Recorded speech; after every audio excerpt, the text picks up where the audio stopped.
My name is Caleb Price, and I'm 28 years old.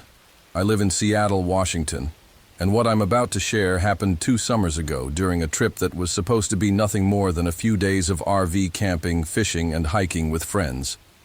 Instead, it became a nightmare I still struggle to believe was real.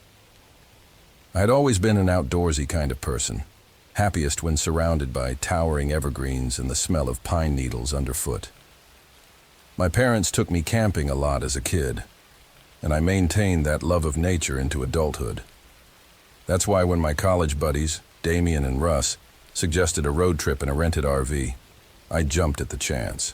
We were all itching for a break from city life, from the grinding pace of our jobs. So, we planned a route through some of Washington's most scenic spots, Lake Crescent in Olympic National Park, then down toward Gifford-Pinchot National Forest, and finally finishing up near Mount Baker Snoqualmie. The idea was to spend about a week on the road, exploring trails, and living the simple life free of traffic, office emails, and the hum of city lights. We set off early on a Monday morning. Damien and Russ showed up at my apartment in a large white RV that smelled faintly of bleach and had the faint squeak of seats that had been reupholstered a few too many times. It wasn't the top-of-the-line model, but it ran fine and felt like the perfect getaway vehicle for our trek. We tossed our gear inside. Sleeping bags, flashlights, fishing poles, enough food to last us, we thought, the entire trip, and headed out of Seattle. That first day, driving toward Lake Crescent, was nothing short of idyllic. We had an impromptu karaoke session to the classic rock station on the radio. The windows cracked to let the fresh air swirl through. The further we got from the city, the more excited we became.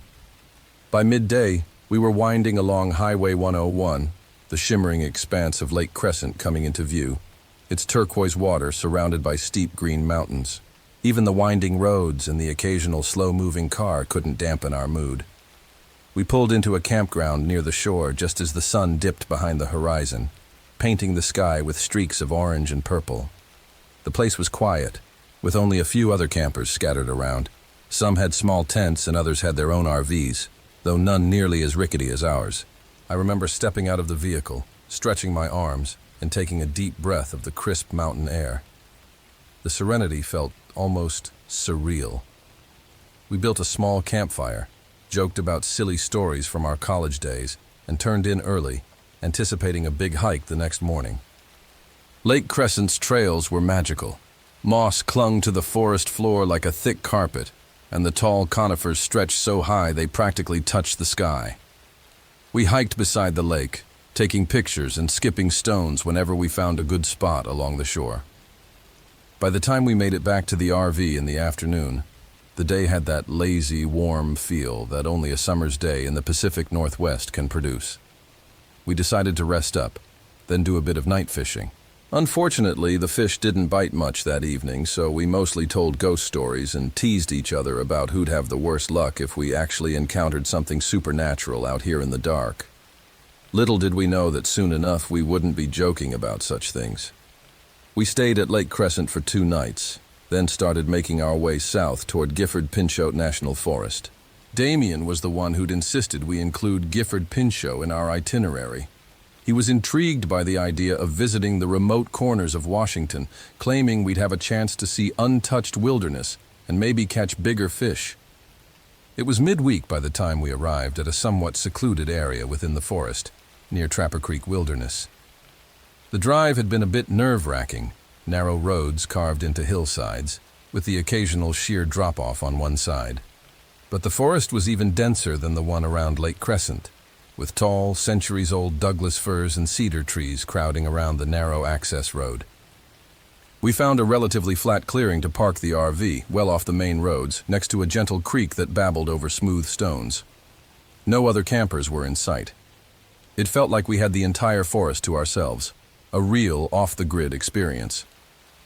We had enough supplies, food, water, and even a small generator for emergencies, but we planned to rely more on the campfire for warmth and light once evening came. It was a gorgeous spot, no doubt about it, with the soothing music of running water and the hush of the wind through the trees. I still remember how the air changed that first evening.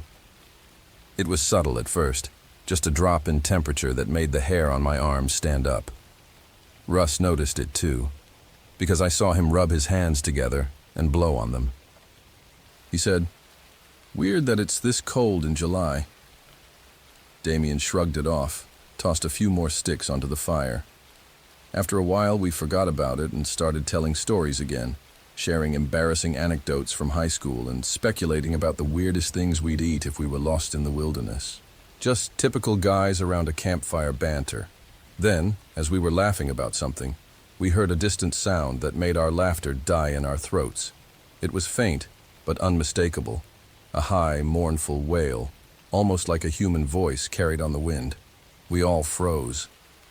Russ turned off his flashlight, as though plunging us into deeper darkness would somehow help us hear better. The wail came again, drifting through the tall pines. It wasn't just the sound that was disturbing, it was the emptiness of it.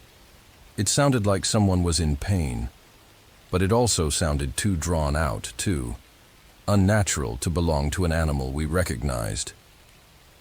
Damien was the first to speak. "Could be a cougar," he said. But I sensed the uncertainty in his voice. Cougars can shriek like a woman. That's true, but this wail was different. It had a strange timbre, like it was layered with echoes. We had no reason to go looking for it, so we stoked the fire higher and tried to change the subject. But no matter how we tried to laugh it off, a prickly sense of unease crept in. Eventually, we dozed off with the intention of exploring more of the forest in the daylight. The next morning, I woke to a strange smell. It was sweet but rotten, like fruit that's been left out too long mixed with something more pungent. I stepped outside the RV, expecting to maybe find a dead animal, but saw nothing. Damien and Russ followed suit, wrinkling their noses. We did a quick scan of the area, but couldn't find the source. We decided we'd skip breakfast at the campsite and explore a nearby trail instead, hoping the stench would dissipate by the time we returned. The hike itself was breathtaking. We followed a path that twisted through ancient trees and crossed a log bridge over a rushing creek. We had our fishing rods strapped to our backs because we'd heard there was a small lake further in. But as we trekked deeper, a heaviness settled over the woods. There was no bird song, no rustle of small creatures. It felt like the forest was holding its breath, and that was when I spotted something in the underbrush, a piece of fabric, bright blue, tangled around a branch about waist high. I pulled it free. It looked like part of a child's jacket, torn and dirty. Russ frowned. "A lost item?" he suggested. Maybe a family had come through and a kid snagged his jacket on a branch, but the trail was so unused that it seemed unlikely. The nearest official campground was miles away. Still, we couldn't do much besides wonder about it, so we left the fabric draped over a rock in case someone backtracked to find it. An uneasy thought lodged in my mind. What if the child was still out here lost? Damien must have sensed my tension because he said, "We'll keep our eyes open, maybe see if there's any sign of a campsite nearby." We continued on, scanning the forest for footprints or any other clue that might indicate people had been around. We found nothing but more silence. Even the wind had gone still, as though the entire forest watched us move through it. After a couple of hours, we came upon a small, placid lake. We set down our packs and decided to try our luck fishing. The surface of the water was almost unnaturally still, with only our fishing lines causing small ripples. I sat there, listening, waiting for that wail we'd heard the previous night, or for any other sound that would remind us we weren't alone. Eventually, we did catch a few small trout, which gave us some measure of normalcy. But that feeling of normalcy didn't last. On the way back, we spotted a fresh set of footprints on the trail. They were child-sized, barefoot, leading away from the main path. Damien and Russ knelt to examine them. Russ's voice was hushed as he said, "Why would a kid be barefoot out here?" That question sent a chill through me. Could it be the same child who had lost the piece of jacket? And if so, where was he or she now? We debated whether to follow the footprints. Part of me was worried about stumbling upon something terrible, while another part of me insisted we should try to find the child. In the end, the footprints didn't go far. They disappeared into a patch of thick brambles. We called out, "Hello? Is anyone there?" Silence. No response. Damien parted some of the thorns, revealing nothing but more forest floor. Eventually, we made our way back to the RV. The putrid smell was gone, thankfully, and we decided to cook up our fish for dinner. The rest of the evening was subdued. We were each lost in our own thoughts about the barefoot tracks and the torn jacket. Sleep for me came fitfully and in bursts. Every creak of the trees outside made my heart pound. I'm not sure what time it was when I awoke to the frantic whispering. My eyes snapped open in the darkness, and it took a moment to register it was Russ calling my name. He was at the RV window, peering outside. Damien, too, had woken and was scrambling to find his flashlight. Heart hammering, I joined them at the window. In the dim moonlight, I could make out a figure standing at the edge of the clearing. It looked small, like a child, hair dirty and matted, wearing only ragged shorts. No shoes, no shirt, just pale skin that reflected the moonlight. Russ slid the window open a crack. "Hey, are you okay?" he called gently. The figure twitched, but didn't move closer. Instead, it slowly raised one arm, pointing with unnaturally long fingers toward the forest behind us. The motion made my blood run cold. Something about the way it moved was off, jerky, like a marionette with tangled strings. "Stay here," Damien whispered, snatching up a flashlight. "I'm going out." I grabbed his arm. "Are you insane?" But he pried my hand away, determined. "We can't just leave a kid out there," he hissed. Russ and I exchanged a fearful glance, then decided we'd go as well, to back him up. We stepped outside, the night air biting at our skin. Our flashlights roamed over the clearing, catching glimpses of movement in the trees. The child stood maybe 20 feet away, still pointing. As our beams landed on the figure's face, I realized the eyes were unsettlingly large, reflecting the light like an animal's. "It's okay," Damien tried again. "We won't hurt you." He took a step forward. The child snapped its head toward him, then let out a piercing shriek that escalated into that same mournful wail we'd heard the previous night. My knees almost buckled as my mind recognized the sound. It was too loud, too shrill, and it echoed like we were in some vast cavern. Before we could process what was happening, the child turned and scuttled, on all fours, into the trees at an impossible speed. It was gone in seconds. We didn't sleep the rest of that night. We stayed in the RV, doors locked, curtains drawn, hearts pounding. At one point I heard faint scratching on the outside wall, but none of us dared to peek. The next morning, when sunlight finally filtered through the forest canopy, we found long scratch marks on the RV's left side. They were arranged in a bizarre pattern that looked almost like an inverted star. It made no logical sense, but there it was, carved into the metal and the paint. Our instincts screamed at us to get the hell out of Gifford Pinchot, and that was exactly what we planned to do. The problem was, the nearest town was a good couple of hours' drive, and the route was mostly unpaved roads that forced us to keep our speed under 20 miles an hour. Damien took the wheel while Russ and I watched the surrounding forest, half expecting that childlike thing to leap out at us again. But as we made our way along that secluded road, we came upon a sign for a small campground I vaguely remembered reading about, a place near a lookout point. We could see from the map on our phone that we might actually make better time by cutting through that route, eventually connecting to a more traveled road. Desperate for an escape, we took the detour. We didn't realize we'd taken a wrong turn until the path became so narrow that branches were scraping the sides of the RV. Russ cursed under his breath as we came to a fork that wasn't marked on our phone's map. The signal was non-existent, so we just picked the path that looked more traveled. About 100 yards in, we saw a battered old sign that read Camp Candlewood in peeling letters. The place looked abandoned, broken picnic tables, fire pits filled with ash, and not a single sign of life. But the space was large enough for us to maneuver the RV around, so Damien pulled in to try turning around. I stepped out to guide him because the ground looked uneven. That's when I noticed the faint footsteps in the mud near one of the old overgrown fire pits.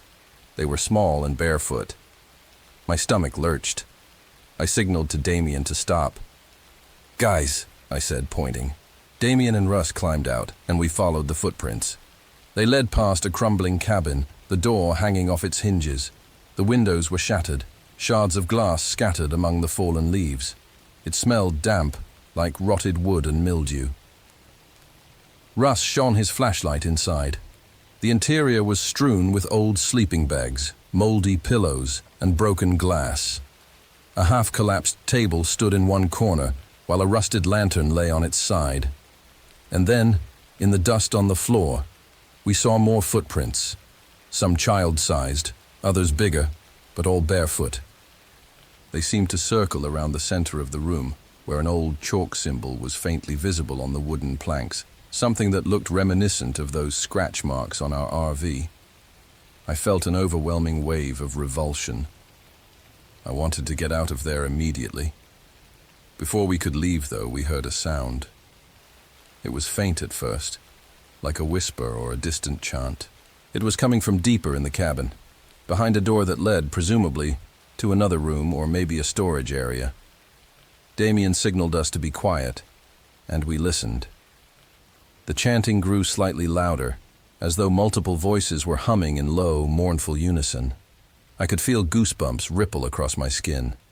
This was no place for us. We backed out, hearts pounding, and rushed to the RV. The engine roared to life, and we pivoted the vehicle around, determined to find our way out of that forsaken place. We never saw who or what was chanting, and I count that as a small mercy. The rest of the day was a blur of tense driving, scanning the shadows between the trees, waiting for that childlike creature or something even worse to leap out. By evening, we emerged onto a better-maintained road and found a small gas station near a town called Cougar, just on the outskirts of Gifford-Pinchot. The station was old, but it had lights and a payphone.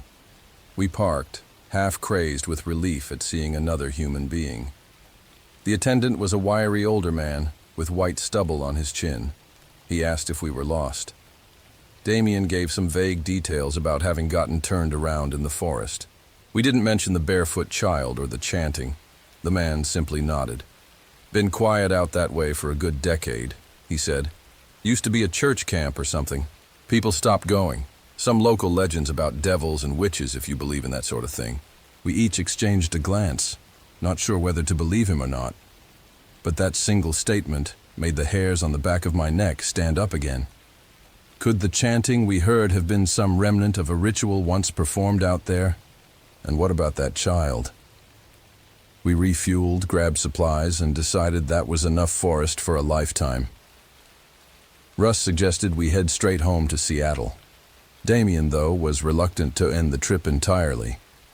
He argued that we could salvage the vacation by visiting Mount Rainier National Park or driving up to Mount Baker Snoqualmie, sticking to well-populated campsites.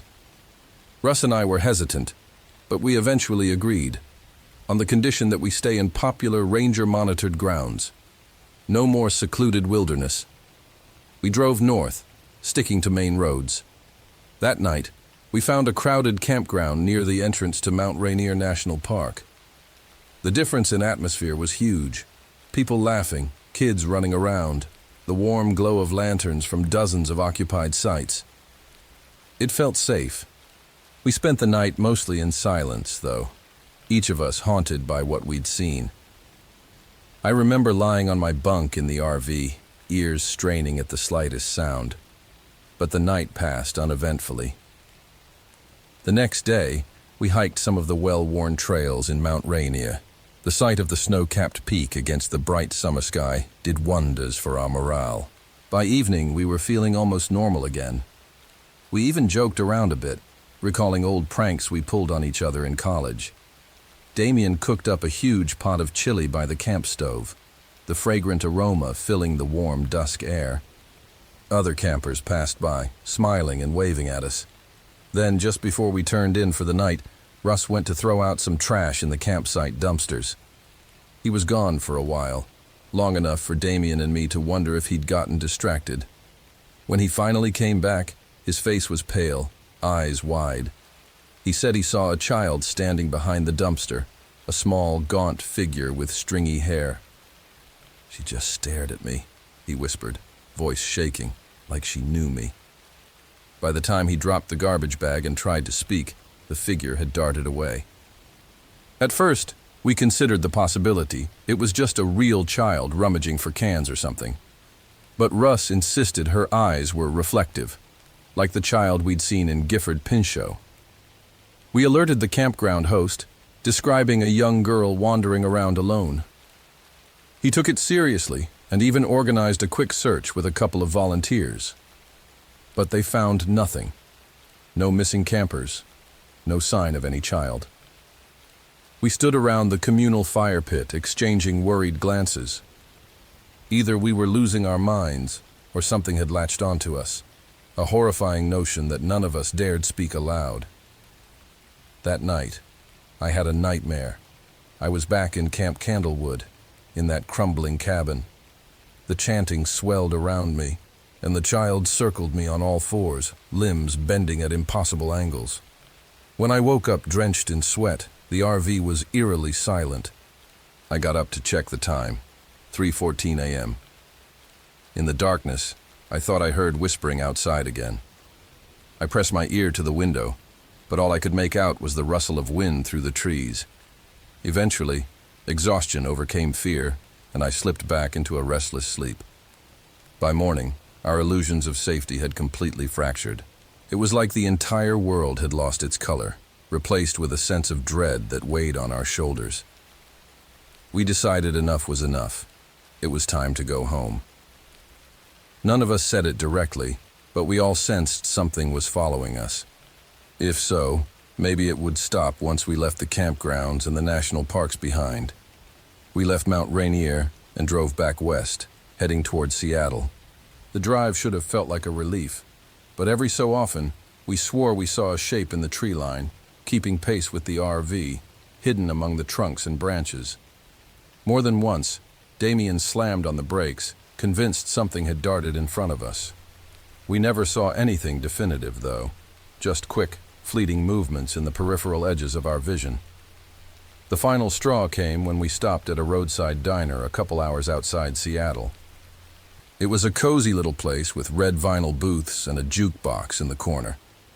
The three of us tried to eat, though none of us had much appetite. Halfway through, Russ excused himself to the restroom. He came back ashen-faced, hands shaking. He said something, had whispered his name in one of the stalls. He found the stall door locked from the inside, with no feet visible beneath. When he knocked, it flew open, empty. We paid and got out of there as fast as we could, not even finishing our meals. The rest of the drive home was a blur of tense silence. Whenever I looked at Russ or Damien, I saw my own fear reflected in their eyes, a fear that maybe we'd come across something in the forest that wouldn't let us go. When we finally reached Seattle, the city lights never looked so welcoming. We parked the RV in the rental lot, returned the keys to the puzzled attendant, and practically fled to our respective apartments. I remember the feeling of relief as I stepped inside my place, familiar furniture, the hum of the refrigerator. Yet the sense of being watched lingered. That first night back, I double-locked my door, closed all the curtains, and kept the lights on. For a few days, nothing happened. I began to relax, telling myself it had all been a series of bizarre coincidences and an overactive imagination. Damien and Russ both texted me, saying they couldn't shake the nightmares, but no one reported any more sightings. Maybe we dared to hope it was truly over. Then one evening, I returned home from work to find my apartment in disarray. The windows were locked, the door secure, no sign of forced entry. But things were moved. Pictures on the walls were crooked, books pulled from the shelves and scattered. Worst of all, scratched into the surface of my wooden dining table, was that same symbol from the RV's side. An inverted star, crude and jagged. I couldn't breathe for a moment, a cold sweat breaking across my forehead. I called Damien and Russ in a panic. Damien confessed that the night before he'd heard scratching on his balcony window. He lived on the 5th floor of an apartment building. Russ said he'd been hearing whispering voices in the hallway outside his door, and when he opened it, the hallway was empty, except for small, wet footprints leading nowhere. Each of us felt like we were on the brink of madness. We debated calling the police, but what would we say? That a possible supernatural entity we'd encountered in the woods was now haunting us. The best we could do was gather at my apartment, try to figure out what to do next. So one Friday night, the 3 of us met, armed with every bit of online folklore we could find about wendigos, skinwalkers, ghosts, witches, anything that could match our experiences. The more we read, the more it felt like we were dredging up nightmares, not solutions. Eventually, we stumbled across local legends about a child spirit rumored to be the harbinger of evil forces in certain parts of Washington's deep forests. Some stories spoke of a cursed child from a long-abandoned settlement, others of ritual sites left behind by occult groups. The versions varied, but one thread remained consistent. Once you've seen the child, it will follow you home unless you find a way to break the connection. We tried everything we could think of: sage smudging, sprinkling salt across windowsills, reciting protective prayers. We felt foolish, but desperation overshadowed our skepticism. For a time, it seemed to help.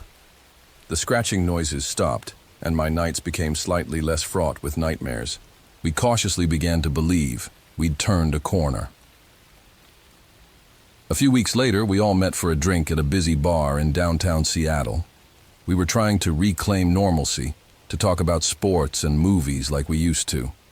The bar was full of chatter, clinking glasses, and upbeat music. Halfway through our second round, though, Damien's face paled, and he grabbed my arm so hard it hurt. He was staring across the bar. I followed his gaze, heart hammering. Standing near the door was a small figure, filthy, ragged, with eyes that seemed to glow under the neon bar lights. No one else in the bar was reacting. It was as though they couldn't see it. Then, in one fluid movement, the figure raised a hand, placed a single finger to its lips as if to say, "Shh," and vanished in the blink of an eye.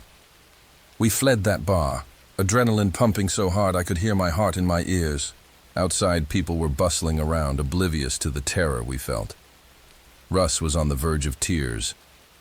Damien kept cursing under his breath. I felt a numbness creeping into my limbs as I realized the truth. It hadn't left us. It never would. Since that night, the sightings have been sporadic. Sometimes one of us glimpses a small shape across the street at dusk. Other times, we hear whispering voices through phone static when we're talking to each other. None of us have gone camping again. The wilderness, once my refuge, now feels like forbidden territory. We've considered moving out of state, maybe even leaving the country, but we have no way of knowing if that would help. This thing seems to have no regard for distance. Occasionally, I think back to that day we found the footprints by the brambles, and I wonder if we missed our chance to do something, to confront it or help it. But deep down, I suspect it was never a child in need of help.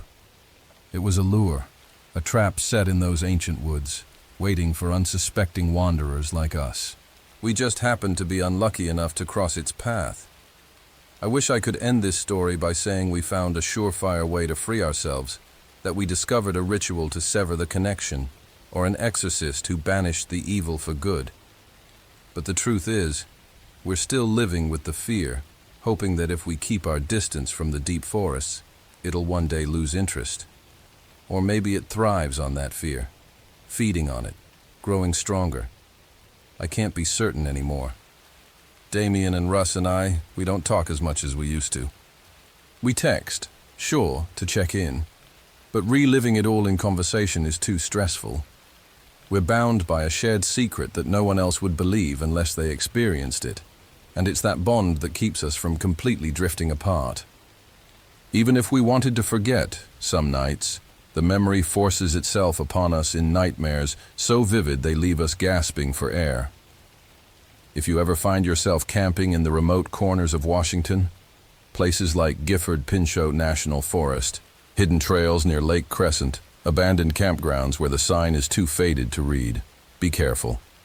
Pay attention to the quiet, to the sudden hush that descends when you stray off a well-traveled path. If you hear a mournful wail that sets your teeth on edge, or see footprints too small to be an adult's, don't try to investigate. Turn back. Leave. Because once you've invited it into your life, it might never let go.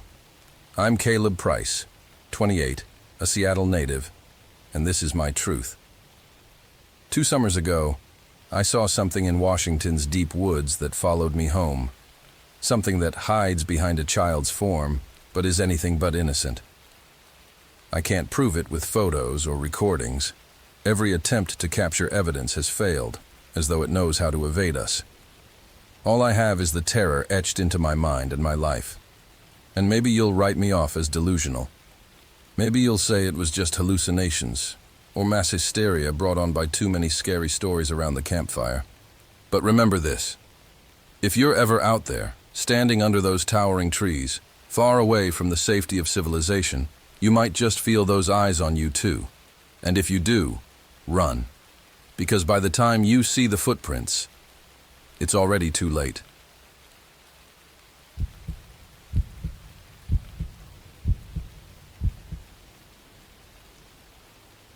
My name is Freya Moore, and I'm 34 years old.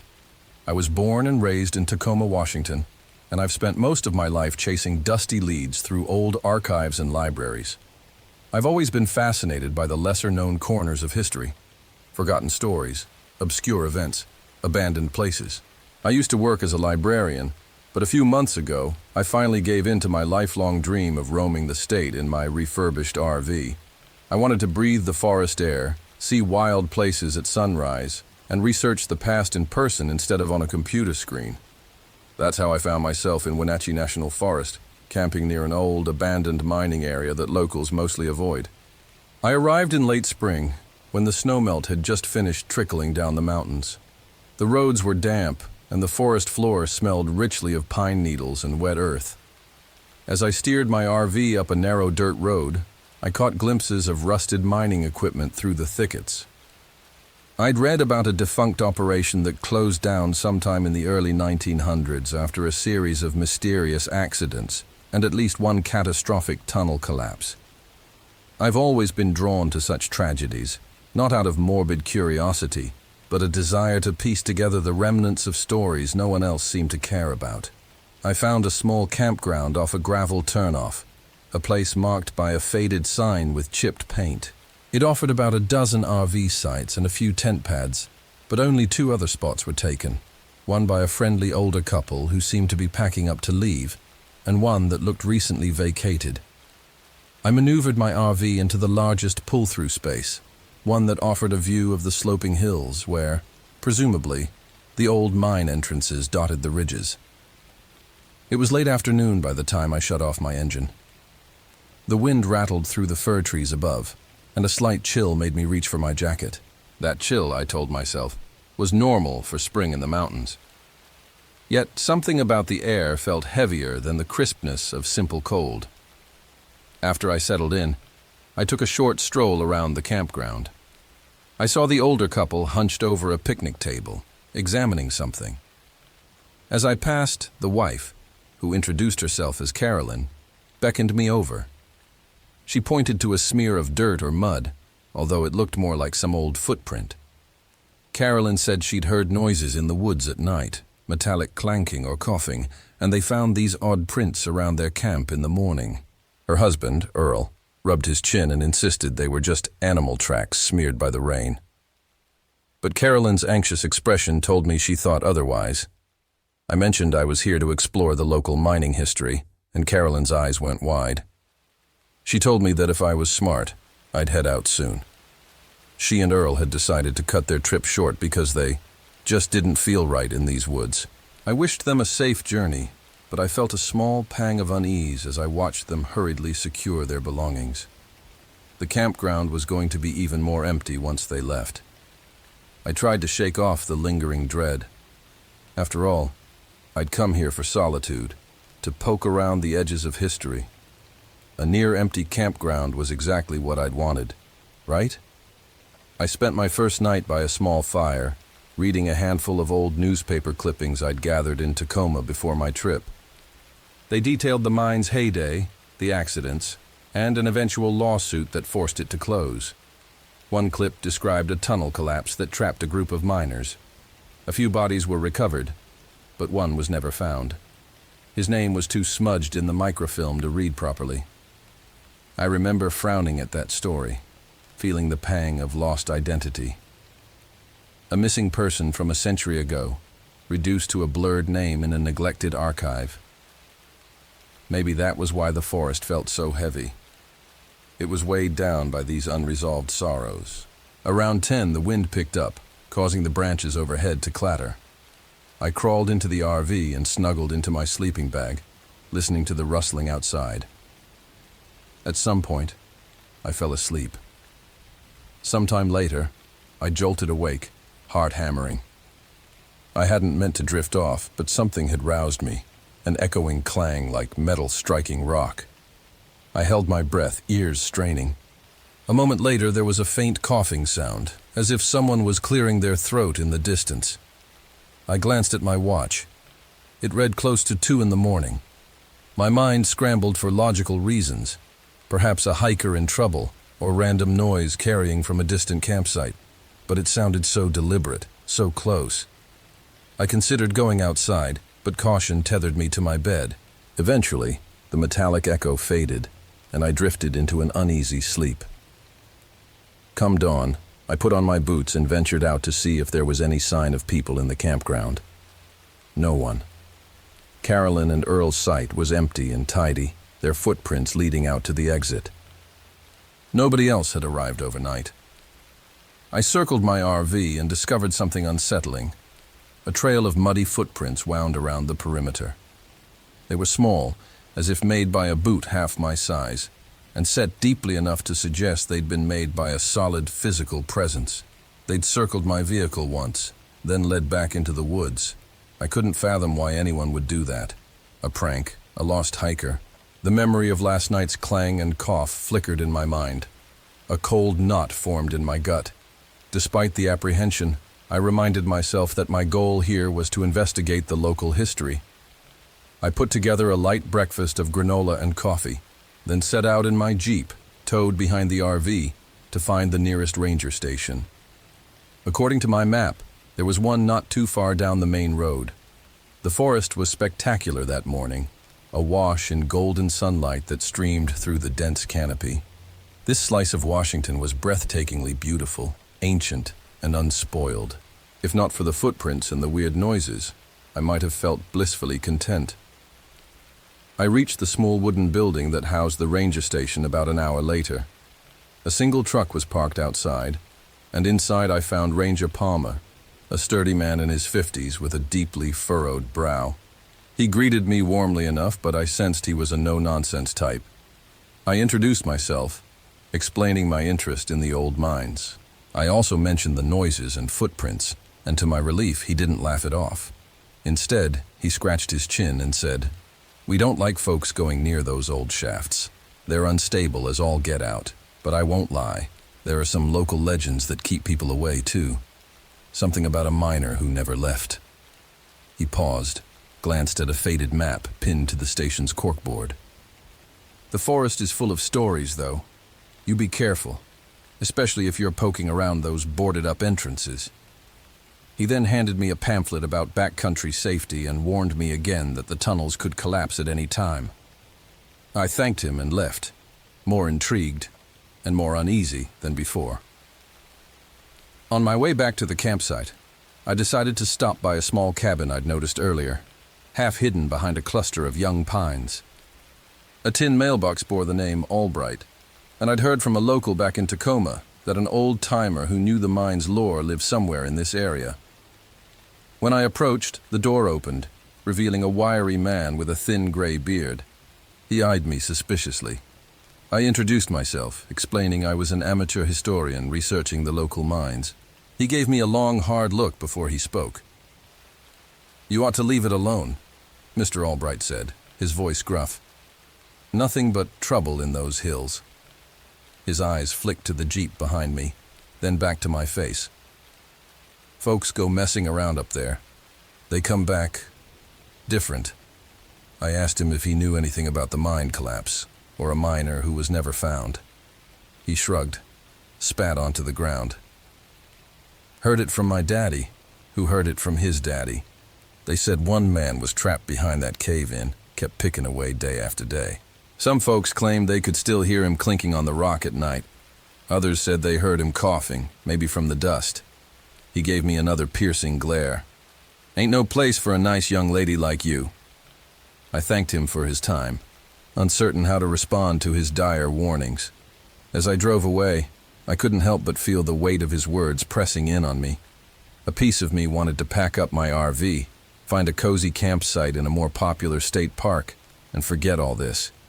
But the historian in me felt drawn, compelled to understand what had happened here, why the sorrow of that place seemed to permeate even a century later. I returned to my campsite around midday, determined to take a daylight hike toward one of the old mine entrances. I strapped on my backpack with water, a flashlight, and a small first aid kit. The slope was steeper than I'd expected, the terrain littered with broken timbers and twisted rails that might have once been used for mine carts. After about an hour of careful climbing, I spotted a boarded-up opening in the hillside. Weather-worn planks, cross-nailed, blocked what looked like a yawning shaft. Faintly, I could see graffiti scrawled across them. "Don't go in," and "Death here." My heart drummed in my chest as I approached. The boards were old and gray, splintered by decades of harsh winters and scorching summers. Oddly, I detected a staleness in the air emanating from the tunnel, as if the mine itself exhaled. I crouched to peek through a gap in the boards. My flashlight beam revealed only darkness, but a cold gust met my face. That was enough to send a shiver through me, and I quickly backed away. I almost missed the rusted lantern half buried in a tangle of weeds nearby. Carefully, I pulled it free, bits of dirt flaking off. The glass was cracked, but a portion remained intact. Next to it lay what looked like a soggy old leather pouch, rotted beyond recognition. When I lifted it, the leather crumbled, revealing a handful of mildewed papers, almost too decayed to handle. My pulse pounded with excitement and fear all at once. Were these the relics of a miner? Or perhaps from some later explorer who'd tried and failed to uncover the mine's secrets? As I slid the papers into a plastic bag, an abrupt noise made me jump, a clank, distant yet unmistakable, from somewhere deeper in the hills. My rational mind told me it could be rocks tumbling or an animal knocking debris, but it sounded so much like a pick striking stone. I decided that was enough excitement for one day. I carried the lantern and the bagged papers back to my RV, determined to examine them in a safer environment. Night fell quickly. I locked my RV door, made a small dinner, then laid out the crumbling papers on a towel. The writing was faint, scrawled in what looked like pencil. Most words were impossible to make out, but I could see dates: 1907, 1908. A shiver coursed through me. One half-legible line read, "Have not seen sunlight in days." Another, "The dust chokes me. Only coughs answer me in the dark." My hands trembled. If these were authentic, they could be the final scribblings of a miner trapped underground. A stab of sorrow pressed into my chest, thinking of someone alone in the darkness, scrawling their last words on scraps of paper. Then came the clanking again. I froze, setting down the papers. It was louder this time, more insistent, as if directly outside my window. My heart in my throat, I inched toward the RV's window, drawing back the curtain. The moon illuminated the campsite, revealing no one. But the sound continued, echoing between the trees. I tried to convince myself it was just my imagination or a trick of the wind. Then I heard a rasping cough, close enough to make my scalp prickle. Adrenaline surged in my veins. I flicked off the RV's interior light, plunging myself into darkness to see better outside. A silhouette moved near the tree line, thin, hunched, stumbling. My breath caught. For a split second, I thought it might be a sick or injured camper. I grabbed a flashlight and flung the RV door open, calling out, "Hello?" My voice came out shaky. The wind answered, rattling branches. I panned the flashlight across the clearing. No sign of the figure. No footprints. Nothing. Yet I couldn't deny that I'd seen something. I locked the door again, forcing myself to stay calm. Eventually, the clanking and coughing tapered off into silence. The next morning, I resolved to seek out Mr. Albright again. The more I experienced, the more I sensed he might know what was truly going on. I drove to his cabin only to find the place shut tight. I knocked on the door, peered in the windows. No response, no movement. Reluctantly, I headed back toward the main road. That's when I saw Ranger Palmer's truck by an overgrown trailhead. Figuring it might be an opportunity, I parked behind him. I followed the trail a short distance and found the ranger examining a washout where recent rains had collapsed part of the slope. "Careful," he warned when he spotted me. "Ground's unstable here." I asked if he'd seen Mr. Albright or if he knew what might cause the strange clanking and coughing at night. The ranger paused, studying me. "Mr. Albright likes his privacy," he said. "As for noises, folks hear all kinds of things out here. Could be echoes in the canyon or some old equipment shifting in the wind." But his eyes flickered with something like apprehension. I pressed him about the ghost stories, the missing miner. He rubbed the back of his neck. "Well, locals claim he's still searching for a way out. Maybe it's nonsense, maybe not. Either way, those tunnels can kill you if they collapse. Stay away from them." I retreated, unsatisfied. I knew I wasn't dealing with normal forest noises. The thought of a restless spirit haunted me, each night worse than the last. The clangs returned, sometimes so close they felt right next to my RV walls. My dreams filled with images of suffocating darkness and a rasping breath. Every morning, I found footprints, small, boot-shaped prints, encircling my campsite. Once, I woke to find the words, "Help me," traced into the dust on my windshield, written in spidery letters. Whether it was the work of a local prankster or something else, I had no way of knowing, but it chipped away at my nerves. The turning point came on the 5th day. I was poring over the moldy journal pages trying to decipher more lines when I noticed a phrase repeated, "Where is the sun?" in shaky handwriting. Below it, I made out another scrawled line, "Betrayed, sealed in." A sense of urgency flooded me. What if the final miner left these words hoping someone would read them one day, to know he hadn't simply disappeared? A surge of determination gripped me. I had to see the inside of that mine, no matter how dangerous. Around midday, I hiked back up to the boarded entrance, crowbar in hand. My plan was simple and reckless. Pry open the boards just enough to peek inside, look around with my flashlight, and place the journal pages and lantern in there. Some part of me believed that if this spirit was truly trapped, maybe returning these items would grant it rest. The rational side of my brain screamed that I was insane, that I'd get buried alive if the tunnel gave way. But I pressed on. The boards yielded with a tortured groan, nails squealing as they came loose. A cold gust escaped from the darkness, carrying a stale odor of earth and something faintly metallic. Heart hammering, I slipped through the gap, shining my flashlight into the mine's throat. The interior walls glistened with wet stone. Rusted tracks ran along the floor, partially submerged in muddy water. Debris littered the ground, broken support beams, rotted planks. With each step I took, the darkness swallowed me further. Deep inside, the air felt thin, making me dizzy. I saw side passages collapsed under piles of rock. Strange shadows danced at the edge of my flashlight beam, illusions formed by jagged stone. Then came the cough. It reverberated down the shaft, low and wet, as if someone stood just beyond my light's reach. My mouth went dry. I called out, "Hello? Is anyone here?" My voice echoed eerily, followed by a faint metallic scrape. I forced myself forward, though every instinct told me to run. A side tunnel to my right looked partially open. I ventured a few steps in and felt my foot snag on something. I crouched, shining my flashlight to reveal twisted metal. A discarded pickaxe head, handle long since rotted away. My heart pounded as I picked it up, its edge chipped and rusted. Another cough, closer now. I whipped around, shining my light behind me. A fleeting glimpse of a silhouette shimmered at the periphery of my vision. Thin shoulders, a hunched back. It vanished as soon as my light found it. I stumbled back to the main passage, feeling an uncanny pull deeper into the mine, as if guided by the echoes of picks on stone. My flashlight flickered, causing my stomach to clench. The battery was fresh, but the beam threatened to die. Panic stirred in me. I rummaged in my pack for a spare flashlight, cursing my trembling hands.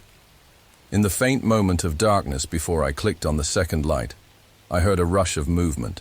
When the light flared, I saw a figure down the passage, so gaunt it hardly seemed real, scratching at the wall with a skeletal hand. Then it snapped its head in my direction. Its eyes caught my light in two pale glints. Another cough, impossibly loud in the confines of stone. My scream stuck in my throat. Slowly, the figure receded into the darkness, gliding without moving its legs in a way that defied logic. The tunnel shuddered, dust raining from the ceiling. Fear galvanizing me, I dropped the pickaxe head, placed the lantern and the wrapped journal pages on a flat stone near the tunnel wall and whispered, "I'm sorry." I wasn't sure who I was apologizing to, the spirit, the man who died here, or my own foolishness for intruding. The walls creaked, a sinister groan reverberating like the mine itself was angry.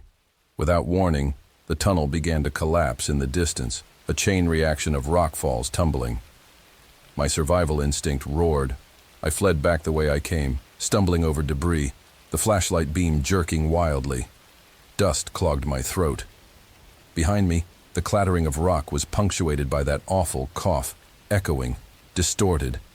It felt like the entire mountain might come down on me. I barely made it to the entrance, throwing myself through the gap in the boards as the ground shook. Outside, I collapsed onto grass, gasping for air, my lungs burning from the dust and terror. For what felt like hours, I lay there, heart pounding, staring at the newly collapsed entrance. The old timbers had caved in on themselves. A fresh avalanche of rock sealed any interior passage. Silence returned, so absolute it rang in my ears. Slowly I pushed myself up, half expecting to see a figure standing there, glaring from behind a veil of dust. But there was nothing. I was alone on the hillside, the mine's secrets once again entombed. I don't remember much of the descent back to my RV. I must have been in shock, stumbling down the slope, scraping my arms against brush and fallen logs. When I finally reached my campsite, dusk was already falling. I stuffed my gear into the RV, started the engine, and tore out of that campground faster than I'd ever driven an RV in my life. I barely slowed for the ruts and potholes. I just needed to get out, as if the very forest had turned against me. The sense of eyes on the back of my neck never left until the lights of a main highway shimmered through the trees. I spent that night in a crowded RV park near a truck stop, engines rumbling on the highway, neon lights reflecting off the glossy sides of trailers. It felt glaringly ugly compared to the natural beauty of the forest, but for once, I welcomed the noise, the company of strangers just a few feet away. Sleep still eluded me. Every time I closed my eyes, I saw that hunched silhouette, heard that deathly cough, felt the rumble of stone. I wondered if I had helped or only stirred up old anger. I whispered apologies into the cold night air, uncertain if they'd matter. I abandoned any notion of returning to the forest. The next day, I drove home to Tacoma, not even stopping to sightsee. My longing for solitude had transformed into an urgent need for crowds and buildings and the familiarity of city lights. Yet, the sense of watchfulness lingered. I found myself jumping at every small noise, scanning my rearview mirror as if expecting to see a figure perched in the back seat. Once home, I unloaded my RV in a fog of exhaustion. Days passed in a blur. I tried to revisit the research to see if maybe I could glean more information from the half-deciphered pages. But I'd left the bulk of them in that mine, along with the lantern. All I had were a few digital scans I'd made early on, plus my recollections. Still, something gnawed at me, so I visited the Washington State Archives in downtown Tacoma. I combed through microfilms of old newspapers, hoping for further clues about the lost miner. I stumbled upon a small piece in an obscure local newspaper, an editorial from 1910 referencing the families of those who died in the mine collapse. One line made me go cold. Among those unaccounted for is a certain D. Moore, rumored to have been sealed in. Moore, my last name. The possibility that I was related to that unfortunate soul struck me like a hammer blow. Was this why I'd felt so drawn to that place? I felt a nauseating mix of sorrow and horror. If the missing miner was an ancestor, then his restless spirit might not just be a random haunting, it could be tied to my family in some way. Had I awakened something that recognized a connection? Or had I merely stumbled onto a coincidence of names? Late at night, I thought I heard faint clanking in my apartment walls, or a distant cough that my heater couldn't explain. Fear gnawed at me. I found myself pacing the rooms, checking windows, yet no footprints appeared, no messages were written in dust. In some ways, the silence was worse, an ambiguous question of whether I was free or just waiting for the next sign. All I can do now is hope that sealing the mine once more, burying those sorrowful artifacts near the tunnel's heart, helped put the spirit at peace. But I can't shake the feeling that some echoes never truly fade, that a cough might still reverberate in the underground chambers. Perhaps it's doomed to wander in the darkness until the end of time. Part of me wants to go back to build a memorial, or find a way to properly lay him to rest, but I don't have the courage, not yet. Maybe never. I still dream of that mine. The wet walls, the flickering flashlight beam, the dusty cough that made my heart shudder. And in those dreams, I hold out the moldy journal, the broken lantern, trying to offer some semblance of salvation. Sometimes in the dream, the figure grasps them and vanishes, leaving me alone in perfect silence. Other times he reaches out, his sooty hand gripping my wrist, pulling me deeper into the darkness. I wake drenched in sweat, the phantoms of the tunnel echoing in my ears. In the week since my return, I've told no one about the full extent of what I experienced, how real it felt. They'd think me delusional, or accuse me of sensationalizing an old ghost story. Perhaps they're right. Maybe it was all illusions of a stressed mind combined with historical obsession. But standing in that collapsing tunnel, hearing that rattling cough just a few feet away, I've never been more certain of anything in my life. Something still dwells there, something hungry for release or revenge, or both. At 34, I used to think I knew how the world worked, that the past was just words on old paper. Now I know some stories are alive, pulsing through time, searching for a resolution that never came. Sometimes, I catch myself scanning the corners of my apartment at night, half expecting to see a gaunt shape lurking in the shadows. So far, I've been spared that final horror. Maybe the spirit recognized a kindred name and let me leave. Or maybe it waits in Wenatchee's silent darkness, hoping someone else will pry open the boards again. I wish I had a neat ending, a grand revelation of how to banish restless ghosts, or a sense of closure from discovering my ancestors' full identity. But I have no such luxury. I only have the memory of that suffocating tunnel, the terror that nearly crushed me, and a name scrawled in a dusty ledger from 1910. For now, that's all the closure I'll get. If you ever find yourself near those boarded-up shafts in Wenatchee National Forest, take my advice. Do not ignore the warnings. No matter how the wind howls or what faint voices you think you hear, don't go inside. Some doors once opened can never truly be shut again.